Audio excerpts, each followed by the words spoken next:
आदरणीय दर्शकवृन्द, आगो समाचारमा यहाँलाई हार्दिक स्वागत छ। प्रदेश सरकारको नेतृत्वमा सहमति खोज्न सत्ता गठबन्धनको बैठक बस्दै गृहमन्त्री रवि लामी छानेद्वारा सशस्त्र प्रहरी बलको प्रधान कार्यालयको निरीक्षण। मह बेचेर वार्षिक 35 लाख आम्दानी। पार्टी एकताको पहल गर्न बाबुराम भट्टराईको पार्टी नेसपाले आज वार्ता टोली बनाउँदै कार्यदलले शीर्ष नेतालाई बुझायो न्यूनतम साझा कार्यक्रमको मस्यौदा। गठबन्धन कट्टीको टिकाउ छ भन्न सकिन्न माधव नेपाल।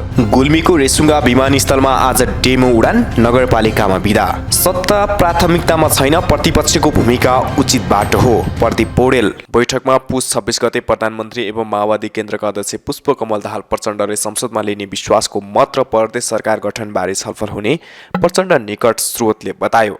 कुन प्रदेश सरकारको नेतृत्व कुन दलले गर्ने भन्ने विषयमा नेताहरूबीच सहमतिको प्रयास हुने बताइएको छ। प्रदेश 1 मा मुख्यमन्त्रीमा दाबी गर्ने आज अन्तिम दिन हो। प्रदेश 1 मा सबैभन्दा ठूलो दल एमाले र माओवादी केन्द्र दुवैले दाबी गर्दै आएका छन्। शीर्ष नेताहरूबीच भागबण्डा नमिलेकाले प्रदेश प्रमुख समक्ष कसले दाबी प्रस्तुत गर्ने विषय अन्यल छ। यद्यपि प्रदेश 1 मा सबैभन्दा ठूलो दल एमाले भएकाले उसैले मुख्यमन्त्री पाउने सम्भावना छ। यसैगरी बागमती र गण्डकी प्रदेश सरकारको नेतृत्वमा दाबी प्रस्तुत गर्ने म्याद भोलि 25 गतेसम्म छ। बागमतीमा एमाले, माओवादी र राप्रपाले मुख्यमन्त्रीमा दाबी गरेका छन्। लुम्बिनी, कर्णाली र सुदूरपश्चिममा 27 गते भित्र तथा मधेसमा 28 गते मुख्यमन्त्रीमा दाबी प्रस्तुत गर्ने म्याद छ। त्यसैले आफूले विश्वासको मत लिनु अगाडि नै प्रदेश सरकारको नेतृत्वबारे सहमति जुटाउनु पर्ने दबावमा प्रधानमन्त्री प्रचण्ड छन्। स्रोतका अनुसार 7 वटै प्रदेशमा प्याकेजमा सहमति खोज्ने प्रयास आजको बैठकमा हुनेछ। घर वरिपरि मौरीका घारीघार। घर अघि ठूलो सुन्तलाको बगैँचा छ। बिहानै उठेदेखि साँझ नपरुन्जेल तिनै मौरीका घारको हेरचाह गर्ने मोदी 2 देउपुर स्थित कोरङ्गाका टीकाराम तिमिल सेनाको दिनचर्या हो। मेहनत र परिश्रम गर्ने हो भने गाउँमै बसेर पनि लाखौं रुपैयाँ आम्दानी गर्न सकिन्छ भन्ने गतिलो उदाहरण टीकाराम बनेका छन्। विगत 2 दशकदेखि व्यावसायिक रूपमा मौरी पालन व्यवसाय गर्दै आएका कृषक तिमिल सिन्हाले मह उत्पादन गरेर वार्षिक 35 लाखसम्म आम्दानी गर्दै आएका छन्। उनको घरमा अहिले 100 भन्दा बढी मौरीका घार छन् भने सिजनमा यसको सङ्ख्या अझै थपिने गर्दछ। उनको एपिसेरेना जातको मौरी पालनबाट मनग्गे कमाई गर्न सफल भएको बताए। सुरुका केही वर्ष चिसोका कारण 50% घाटा बेहोरेका किसान तिमिल सिन्हाले पछिल्लो वर्ष सोचे जति आम्दानी हुने गरेको जानकारी दिए। उनले वर्षमा 2 पटक मह निकाल्ने गरेका छन्। विक्रमसम्म 2057बाट व्यावसायिक मौरी पालन गर्न थालेका कृषक तिमिल सिन्हाको मुख्य आम्दानी यही नै हो। उनले उत्पादन गरेको मह धेरै मात्रामा घरबाटै बिक्री हुने गर्छ भने काठमाडौँ, चितवन, बुटोल लगायतका बजारमा ब्रान्ड बनिसकेको छ। तिमिल सिन्हा जिल्लाकै नमुना मौरी पालक किसान हुन्। गुणस्तरीय मह भएकाले अधिकांश मह घरबाटै बिक्री हुन्छ उनले भने। कुस्मा बजार, बागलुन, काठमाडौँ, पोखरा र बुटोल लगायतका क्षेत्रबाट पनि व्यावसायिक घरमै आएर लैजाने गरेका छन्। विभिन्न संस्थाको सहयोगमा तालिम लिएपछि तिमिल सिन्हा मौरी पालनमा हौसिएका थिए। उनको मह मात्र बिक्री गर्दैनन्, मौरीको घार र गोला समेत बिक्री गर्छन्। मौरी सहितको घार बिक्रीबाट वर्षेनी 20 लाखसम्म भन्दा बढी आम्दानी हुने उनले बताए। उनको व्यवसायमा श्रीमती र छोराछोरीले समेत सहयोग गर्ने गरेका छन्। उनले वर्षमा 300 घारसम्म बिक्री गर्ने गरेका छन्। मौरी पालनका घार प्रति गोटा 9000 र मह प्रति किलो 1000 का दरले बिक्री गर्दै आएको उनले बताए। विभिन्न पालिकाले अनुदानमा वितरण गर्ने घार र मौरीको स्रोत समेत तिमिल सेनाको फार्म बनेको छ। उनले एक सिजनमा 7 क्विन्टल भन्दा बढी मह काट्दै आएको अनुभव सुनाए। वाम दलहरू बीचको एकताको पहल भइरहेको बेला नेपाल समाजवादी पार्टी नेसपाले पनि वार्ता टोली गठन गर्दैछ। आज बिहान 11 बजे पार्टी कार्यालय सुविधानगर 3 कुनेमा बस्ने राजनीतिक समितिको बैठकबाट वार्ता टोली गठन गर्ने नेकपाका सह-अध्यक्ष गङ्गा नारायण श्रेष्ठले बताए। पार्टीका प्रचार विभाग प्रमुख तथा राजनीतिक समिति सदस्य विश्वदीप पाण्डेले समाजवादी धारको नेतृत्व गर्ने गरी विचार र सिद्धान्त मिल्ने दलहरूसँगको एकता प्रक्रियालाई तीव्रता दिने विषयमा बैठकमा छलफल हुने जानकारी दिए। साथै संवादको लागि संवाद समिति पनि गठन गर्ने उनले बताए। समाजवादी ध्रुवीकरणको विषय, पार्टीको संगठन सुदृढीकरण, पार्टीका विभिन्न तहका सम्मेलनको विषय, चुनावको समीक्षा, समसामयिक राजनीतिक विषय, आगामी रणनीति लगायत एजेन्डाहरूमाथि पनि बैठकमा छलफल हुने पाण्डेले बताए। गत मङ्सिर 4 को निर्वाचनमा नेसपा माओवादी केन्द्रको चिन्हबाट चुनाव लडेको थियो। यसअघि नै माओवादी अध्यक्ष प्रचण्ड र नेसपा अध्यक्ष डाक्टर बाबुराम भट्टराईबीच पार्टी एकताबारे छलफल चल्दै आएको थियो। प्रचण्ड र बाबुरामबीच शनिबार पनि छलफल भएको थियो। लगतै बसेको नेकपा माओवादी केन्द्रको बैठकले उपाध्यक्ष कृष्ण बहादुर महराको नेतृत्वमा वार्ता टोली गठन गरेको छ। वार्ता टोलीमा महासचिव देव गुरुङ, उपमहासचिवहरू गिरिराज मणि पोखरेल, जनार्दन शर्मा, शक्ति बस्ने सदस्यमा छन्। कार्यदलको सबै वाम दलहरूबीच एकताको पहल गर्ने उपमहासचिव शर्माले बताए। पछिल्लो समय वाम समाजवादी दलहरूबीच पार्टी एकताको पहल हुँदै आएको छ। त्यसमा दलहरूले वार्ता टोली गठन गर्दै आएका छन्। माधव नेपाल नेतृत्वको नेकपा एकीकृत समाजवादी पार्टीले पनि महासचिव डाक्टर बेदुराम भुसालकोट संयोजकत्वमा समिति गठन गरेको छ। समितिमा उपमहासचिव त्रय प्रकाश ज्वाला, डाक्टर गङ्गालाल तुलाधार, डाक्टर विजय पौडेल छन्।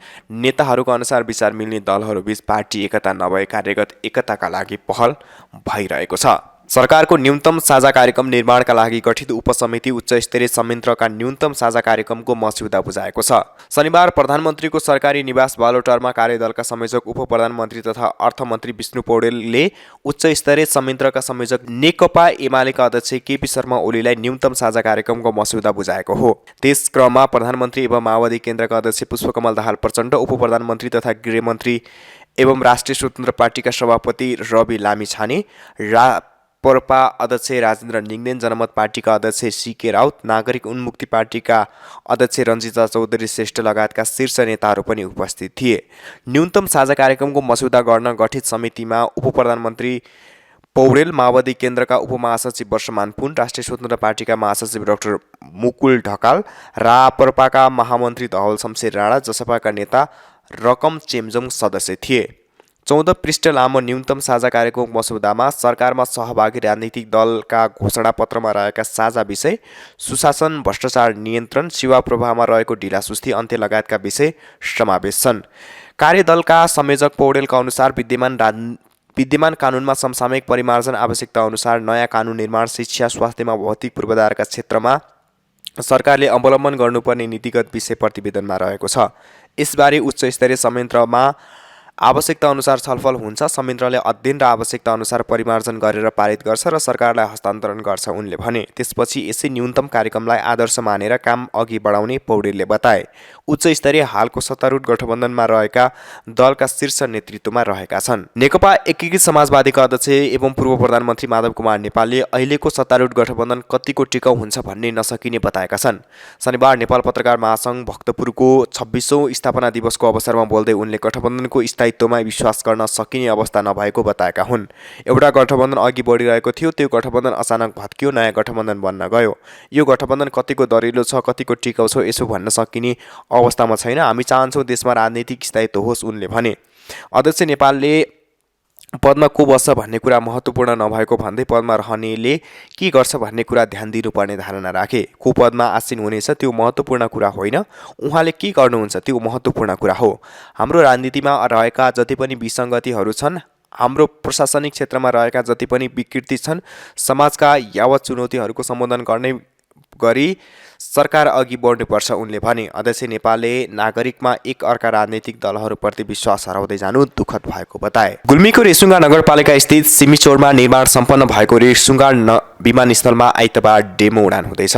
यस अवसरमा रेसुङ्गा नगरपालिकाका कार्यालयमा बिदा दिएको छ। रेसुङ्गा नगरपालिकाका प्रमुख प्रशासकीय अधिकृत हरिप्रसाद अर्यालले नगरपालिकाको समन्वयमा विमानस्थलमा परीक्षण उडान गर्न लागेकोले आज नगरपालिकाका सम्पूर्ण सेवा बन्द हुने उल्लेख गरेका छन्। त्रिभुवन अन्तर्राष्ट्रिय विमानस्थलबाट तारा एयरको टिन अटर जहाज गुल्मी प्रस्थान गर्नेछ। एयरलाइन्स कम्पनीका अनुसार तारा एयरले आइतबार बिहान 10:30 बजे डेमो उडान गर्नेछ। जहाजमा गुल्मी जिल्लाबाट निर्वाचित सांसद चन्द्र भण्डारी, गोकर्ण विष्ट लगायतका नेताहरू सवार हुनेछन्। साथै एमाले उपमहासचिव प्रदीप गेवाली, नेकपा एकीकृत समाजवादीको सचिव रामकुमारी झाँक्री समेत जहाजमा रहेका छन्।